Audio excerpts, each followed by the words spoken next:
Hiya folks, we're in the polytunnel at the moment. It's pouring down with rain. I nearly said something else then, so I hope you can hear me all right. This is Gary's Fazer, which is going to be up for sale. It has been up for sale, but it didn't sell. Had a couple of little niggly faults with it, although it's got a year's MOT on it. So rather than just try and sell it with the little faults, we decided to clear them little faults up, tidy it up a bit, and that's what we're in the process of doing now. So I'll see you in a second.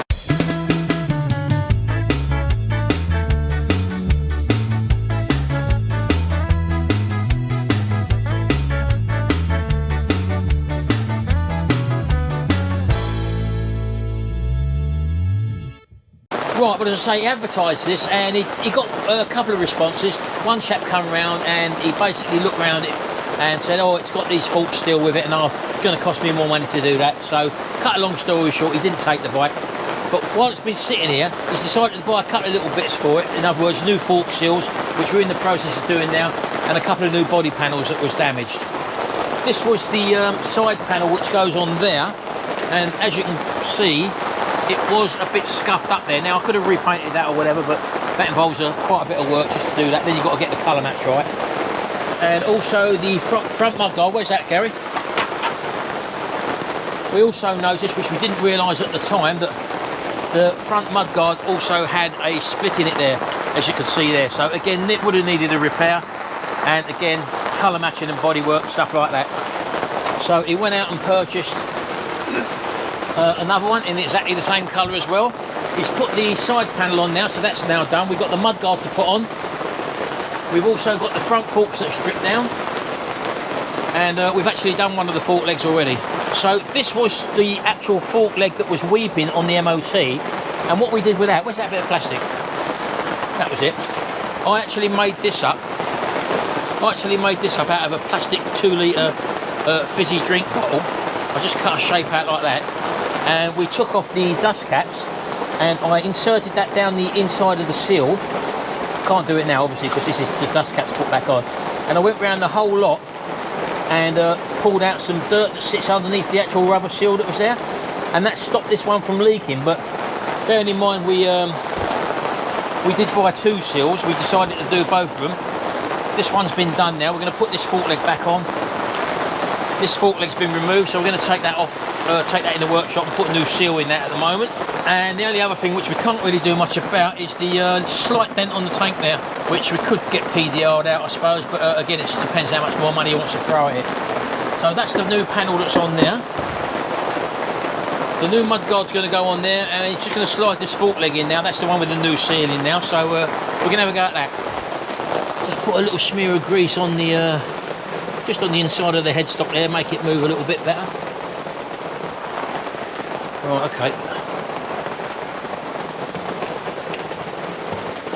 That's better. Okay. Yeah, keep going. Yeah. Right, it's got to be about there. Yeah, just going back on the original marks there, folks. We're just going to nip the Allen keys. I think they're 8mm, aren't they? Yeah, I think they are there, yeah. Right, just nip up the 8mm clamp on the top yoke there. And again the 8mm, how's that, like that?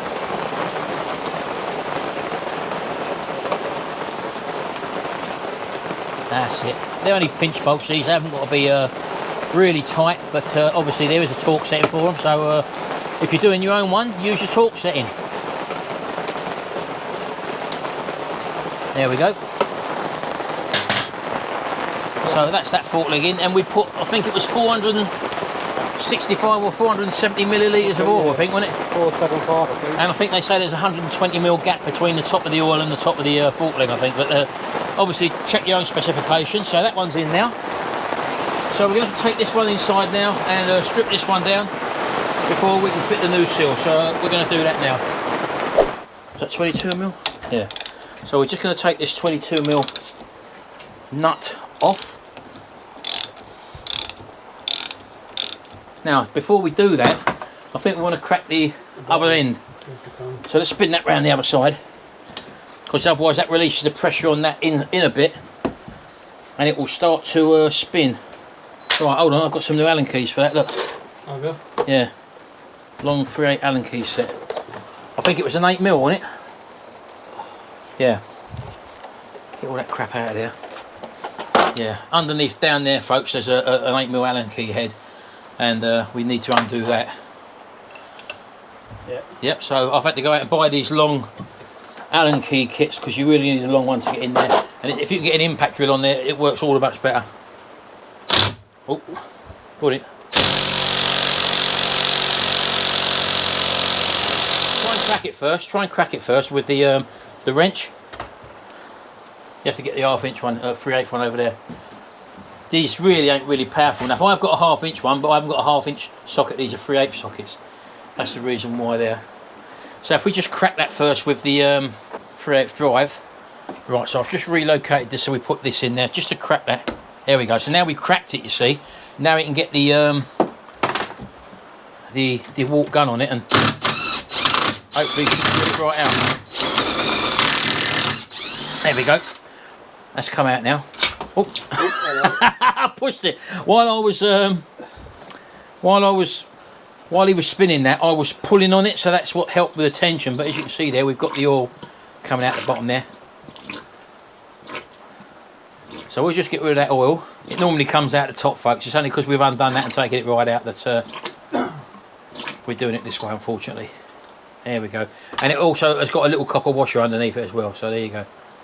Right, so we'll empty that out. We've cracked that top nut. We'll undo that and get the spring out, and then we'll be able to pull on this, and we'll be able to pull the seal out. So that's what we're going to do now.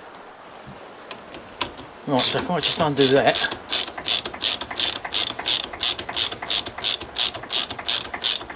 It's under a little bit of tension there. And as you can see, it's got a rubber sealing ring around that as well. Like water coming out. It does look a bit thin, doesn't it? So I'm just making sure we can get that all out of there like that. Look. And at the top here, you've got a spacer, which you can lift out. I'm just going to ease that dust seal up in the air. There we go. That comes off there. And in the top here, you've got that sits on top of the spring. Just get a little hook. Lift the spring up. There we go. Pull that out. There's a spring. Now the other spring, if you look at that, the other spring had the tight tensions down at the bottom, didn't it, when we put it in? Yeah. So this one was in the other way around. So whether that makes any difference or what, I don't really know, but I will put it in this way because the other one went in that way as well. Just have a bit of a clear up here, folks. We did make a bit of a mess of that, but the first one never went like that. The first one was smooth as anything. Right, and in the top here, we've got a big what are they called? Circlip. Big circlip in there, just sitting in there. So I'm going to have to prise that out. And it's like a wire clip actually, it's not a circlip in this case. So if I lift and prise it out, there's a lot of crap in there as well. And these can be a bit welded in as well, folks. So yeah, so it's just a matter of getting the corner up, the first corner, and it's working your way around it. There we go. That's the clip we're talking about. They can get quite rusty in. Sometimes you might have to replace them, but I think we'll be all right with that one. We can save that one. So that's the clip. And then to get the seal out, it's just a matter of pulling up on this. So I'm going to clamp that in the vise properly. And all I'm going to do is just gently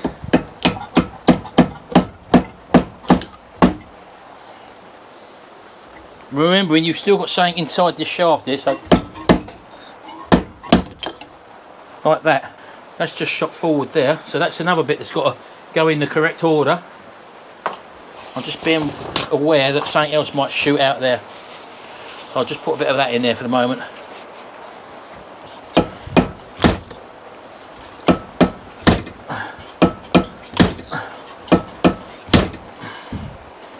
Seal's coming out of its seat now. There we go. So that's the seal, and there's a couple of other little components on the end there, so they've all got to be cleaned up. And inside the shaft, if I tip that this way, you'll have this little spring in there. So that's your fork leg out there. There's our seal which we got to replace. So we just pull that off. Underneath it is another washer, so that can stay in place. We take the fork seal off, clean the whole area up, and then just reinsert the fork seal and put it back the same way. So inside here, and you may be able to see at the bottom of the actual fork leg is some sort of recess there. So when we've pulled that out of the fork leg, what that's actually done is left another part in here. Sometimes they're plastic, sometimes they're metal. So if we actually tip that up, now watching the way this comes out this way, so that's what's floating about inside there. So all we'll do, we'll squirt down there with some carb cleaner or brake cleaner, clean all the inside of that out, clean this bit up, and then we'll basically reassemble everything. Right, so we've cleaned everything up now. We haven't replaced any of these little bushings on there, so they've just cleaned up. We're literally here just to replace the seals, as you well know. And we have got the new seal here. And again, many people have chose different ways to put these together. They do go over the top there. You've just got to be careful of this edge there. All I like to do is literally lubricate the edge with a bit of oil, just on the inside, because this is quite a sharp edge there, you see. And providing you sort of pull it around carefully, you shouldn't damage it when putting it on. You'll see a lot of people put a piece of plastic over there and slide it over the plastic, but look, as you can see there, that's gone on no problem whatsoever. So you don't really need to do that. You just got to be careful. I can just be careful and drop it.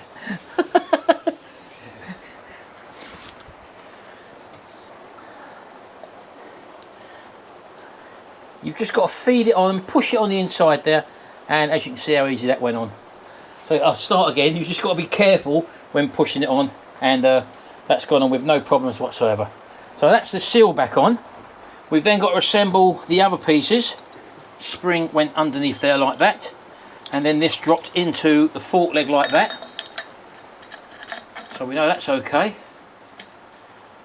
Let that go all the way down like that. There you go. We've got our fork leg there, and we've got this little plastic bit which went in this way.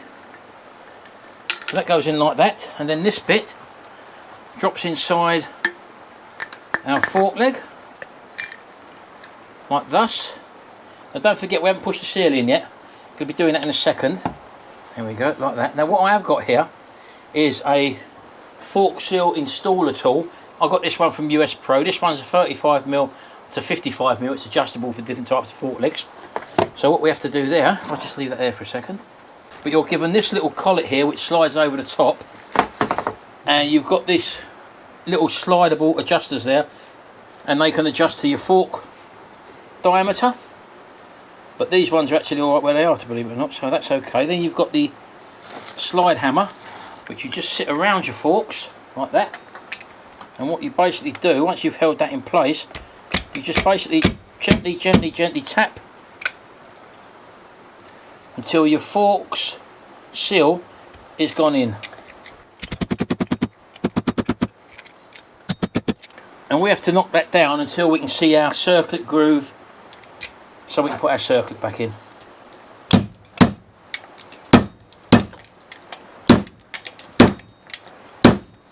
Let's have a look at that. If you can just see in there, I don't know if you can or not, you can see the actual groove where the circlip goes back in, and that means we're down enough, and we've done that all without damaging the seal. So Gary's just cleaning up the screw there for the bottom of the fork leg, and that has got a copper washer on it, as you can see, so just make sure that's not damaged at all. Now you'll see sometimes these will have a thread lock on, and sometimes they don't.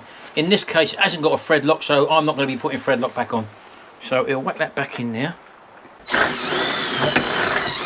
There we go, just pulled up there. And for me to do that, he's done that, and I've pulled, once it's taken, I've pulled back on that, and now you should be able to get the Allen key wrench on there and just tighten it up properly. I am pulling back on it slightly, but it shouldn't make much of a difference, and it should be able to get that up as tight as it needs to. They will be torqued up, as I say. If you want to look in the manual and find out the torque settings, that's completely up to you. Right, so we just filled up with oil. I'm just going to put the cap back on. Gary's holding the main forks there, as you can see, and I'm going to have to compress this spring a little bit while I turn it. Once you get the first couple of threads, you should be alright. There we go. We'll tighten this up when it's on the bike so that we can hold this properly.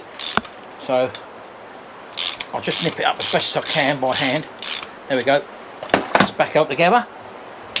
And that's our fork leg. Fully rebuilt now. That bolt's back in. Everything's cleaned up and it's filled with 465 or 470 millilitres of fork oil. What have we put in there? We've gone for RSF 10 Silcoline oil. There you go. We're going to fit this. This is the weather, folks. Look at that, look. Absolutely hammering down. So I'm quickly going to get in the polytunnel and then we'll make a start. Just put a little bit of grease on the inside of the bottom yoke there just to make sure it goes through. It's a little bit rusty in there.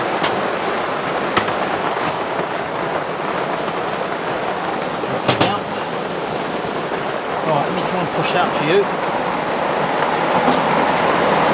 There we go.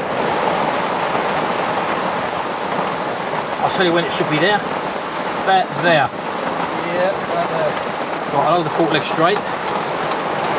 Lucky enough, we got the original marks on the forks to let us know how high they was. And they do come through exactly the same amount there on the top of the fork legs there. That's the one he's just done up. And he's doing the same down there. Just snip it up with an 8mm Allen key. There we go. That's it, both fork legs back in. Right, so we're just going to spend a little time now putting the wheel back in, put the new mudguard on, put the calipers back on the speedo drive, bolt through the front there, and then the job's are good. And so for that, I'll put you on a bit of time lapse. I stand by you when you're falling, when the river is calling. I said I love you forever. We can make it together. What goes up must come down.